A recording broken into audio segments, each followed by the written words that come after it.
Well, this is a time of crisis. It's not a time for politics or partisanship. We're all Americans. We need to come together. And frankly, it was a constructive call. It was about an hour. There were about 20 members of Congress on it, Republicans, Democrats. We all shared our ideas with the president. I said that it's critical that to rebuild the economy, we need to have advanced manufacturing here for critical medical equipment. I mean, China is our third largest supplier of protective medical equipment. Why aren't we making that in the United States? We need to be investing in the industries of the future. Other people had other ideas, and it was a constructive conversation. I guess that's a long-term aim to move that production back, Congressman. In terms of the short term of what we can expect in response to COVID-19, are you supportive or fearful of early reopening of the economy?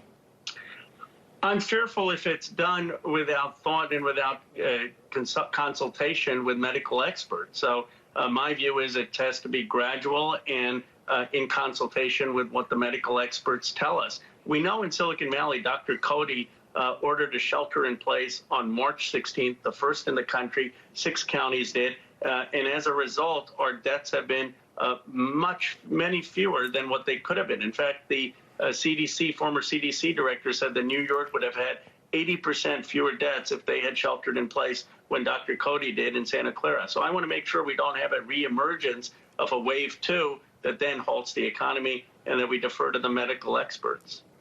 All the medical experts and everyone we talk to says testing, testing, testing. We need to see accurate tests, and we need to see them happening on a much broader scale, both virus tests and antibody tests. Congressman, it feels like the governors are trying to do this and the private sector is trying to do this. Where's Congress on this? Why don't we seem to have any sort of federal strategy and organization around testing in this country?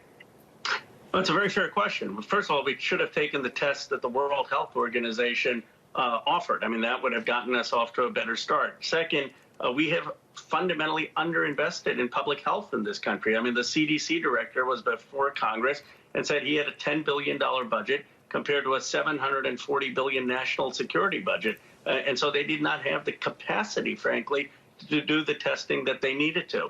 Now Congress has authorized funding. We need the administration to really prioritize getting the testing anywhere they can in this country, because I agree with you, that is the single biggest thing we can do to get the economy back on track and yet be safe. Congressman, you said in your first answer, this is not a time for partisan politics. It's about coming together and make sure the right action happens. Though looking backwards, it sounds like you're still doing a bit of finger pointing. What about going forwards? Now you're part of the task force. Do you take responsibility for whatever actions are taken from here on out? Well, I mean, I'm going to provide the advice. I mean, I would take actions if they take my recommendation and then that has a consequence. But if they don't listen to our advice, then no. But I'm hoping they will listen to our advice. And it's not a matter of finger pointing. It's what Bill Gates has said. It's what any medical expert said. Look, Bill Gates, if he were president, the reality is this crisis wouldn't have happened. He warned about this in 2015. And if the American people need to learn the lessons, not out of partisanship, Bill Gates, I don't know if he's a Republican or a Democrat. If you were president, would this have happened? Scientists. Would you have stopped it totally? If you were president? Well, I'm in my second term in Congress. Well, fine, but, Bill Gates for president, you're cherry picking a pretty perfect candidate. No country has stopped this totally. We all wish Bill Gates was president of the world for this particular example, but I think it's a pretty kind of cherry-picked comparison. Well, I think if Dr. Patrick, I think if Barack Obama were president, this would not have happened to the level it did. They would have had a pandemic response. You would have had Ron Klain, who dealt with the Ebola crisis, and you can look at his Twitter feed. He was sounding the alarm in early January. We would have sheltered in place much earlier, and it would have been a national call for sheltering in place.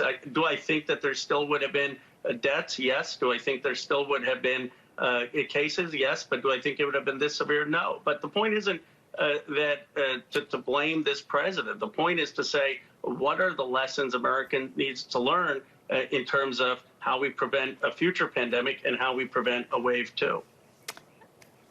And in the meantime, I mean, I get that you guys passed the relief bill, but the fact that now You're haggling over $250 billion in extra funds to go to the small business relief program, which is tapped out. I mean, it feels like people in Washington don't understand the size and scale of the economic disaster we're dealing with if they can't get more money into those small businesses right now. Well, I completely support the $250 billion. In fact, I, as you know, had advocated that startups qualify for those funds, and to the administration's credit, they revised the rules to allow most of the startups to qualify. Here's what the debate is about.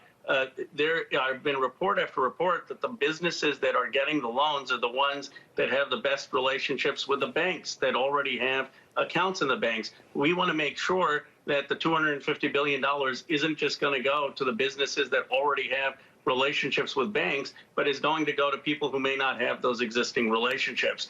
That money will get to be authorized. I support its authorization. I think there has to be some thought, though, to make sure that every business in this country who needs it qualifies.